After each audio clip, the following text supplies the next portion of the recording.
92.7 FM WMDX, Madison's real news and great conversation. Here's your Daily News Roundup. From local news to what's going on around the state, Civic Media's mission is to bring you real news and great conversation. For Civic Media News, I'm Lisa Hale. No ice is safe ice. We hear it all the time from the DNR. Now the Winnebago County Sheriff's Office is echoing the refrain. A 23-year-old man was trying to walk across the Fox River in Oshkosh this week when he broke through the ice. He was able to get out of the water and get to shore where he called 911. A passerby who saw him struggling also called 911. The man got assistance from law enforcement and first responders and thankfully was not injured.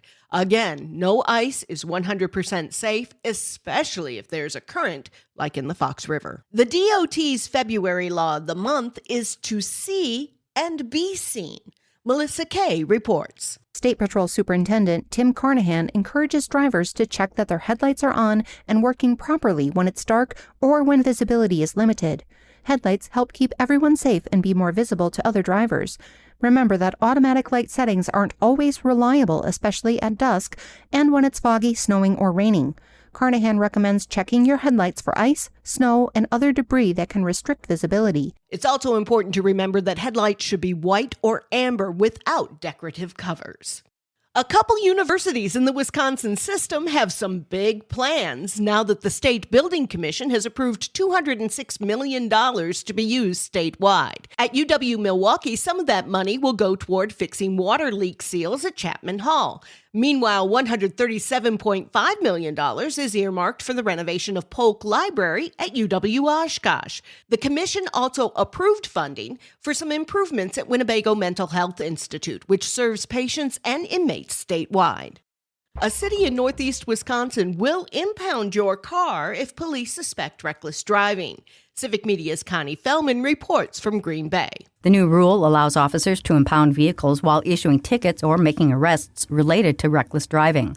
Under a new Wisconsin law, the police department would have to determine if the impounded vehicle is stolen and return it to its owner if possible. If not stolen, the owner would have to pay to get the impounded vehicle back. After passing the council last night, the new ordinance goes into effect immediately. The new ordinance passed the Green Bay Common Council this month and goes into effect immediately. A story that got statewide, even nationwide attention last year has an update.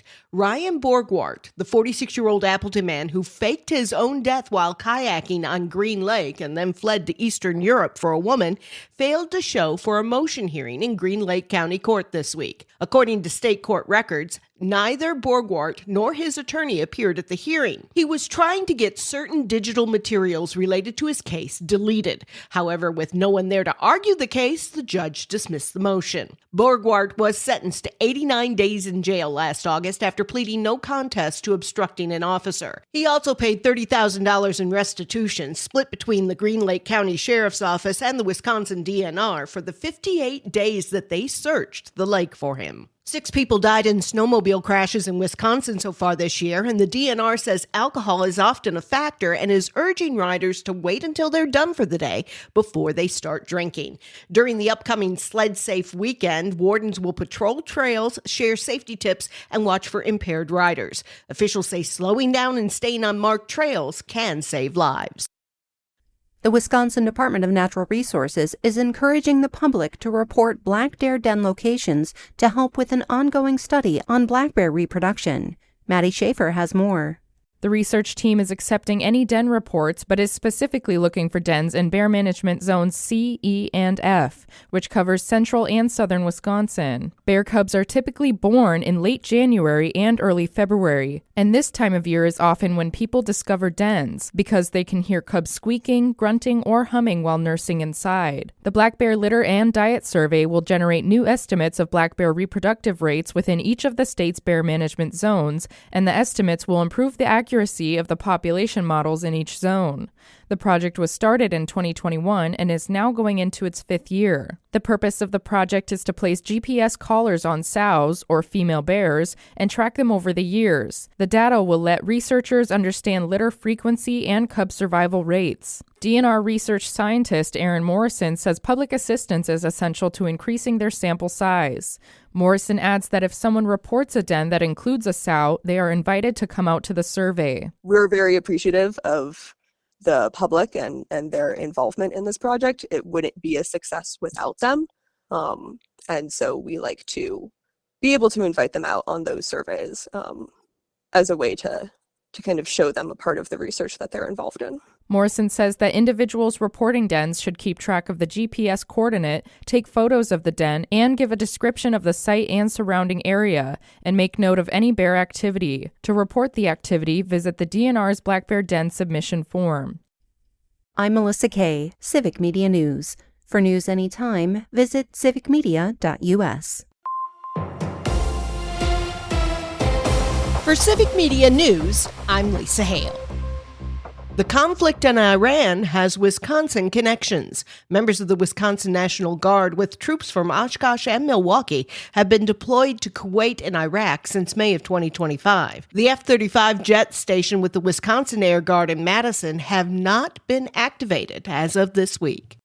One student was arrested for making threats that prompted a northeast Wisconsin school to close this week. The Neenah School District was notified Tuesday about social media posts alleging a potential safety threat at Neenah Middle School. To protect student safety, classes at the middle school were held virtually on Wednesday. No other schools in the district were closed. Neenah Police Chief Aaron Olson said the student responsible has been arrested, and the chief is recommending felony charges of making terrorist threats. No details about the student have been released except that he is a male. According to the latest Marquette Law School poll conducted in mid-February, Wisconsin's registered voters have a negative opinion of how the Immigration and Customs Enforcement, or ICE, has been enforcing immigration laws. 56% of those polled disapproved and only 44% approved. But poll director Charles Franklin said the divide really shows a split down party lines. There's been a lot of talk that the events in Minneapolis would change the country's opinions. I think it probably does change independents some, but it's certainly not evaporating support for ICE among Republicans. Among Republicans, 87% approve of how ICE is doing its job, while 76% of independents and 97% of Democrats disapprove. The latest Marquette poll has a margin of error of plus or minus 4.3. I'm Lisa Hale, Civic Media News. There's a possible new name in the gubernatorial race on the Republican side.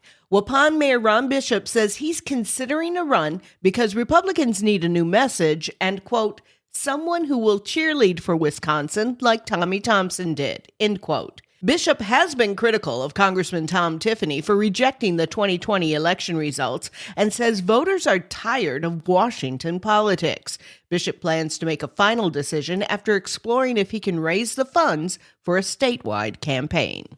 Proposed legislation in the Wisconsin State Senate would restore some legal protections for individuals who provide aid to someone suffering from an overdose. Civic Media's James Kelly has that story. The bill is currently being considered by the State Senate Committee on Mental Health, Substance Abuse Prevention, and Children and Families. If passed into law, an individual who calls 911 for someone during an overdose would be immune from prosecution and a revocation of their parole, probation, or extended supervision for drug possession or drug-related materials. Those protections previously existed under Wisconsin Act 33, which was passed into law in 2017. Act 33 also included the expanded protections for individuals who were on parole, probation, or extended supervision, but the expanded protections were temporary and expired in 2020. This bill would restore those protections permanently. Lawmakers say the goal is to encourage people to call for help immediately to save lives without fear of negative consequences. For Civic Media News, I'm James Kelly. A senator from Wisconsin says she's opposed to Brad Schimmel continuing as interim U.S. attorney for the Eastern District of Wisconsin when his temporary appointment expires this month. Tammy Baldwin said she's concerned about political partisans filling the justice system. Now, the U.S. Attorney General positions require Senate approval, but President Trump appointed Schimmel to be the interim U.S. Attorney for the Eastern District of Wisconsin. Interim appointments are limited to only 120 days. Baldwin said, quote, "Sometimes it's hard, but getting the right person who will uphold the rule of law, not pledge loyalty to the president, is more important than ever," end quote.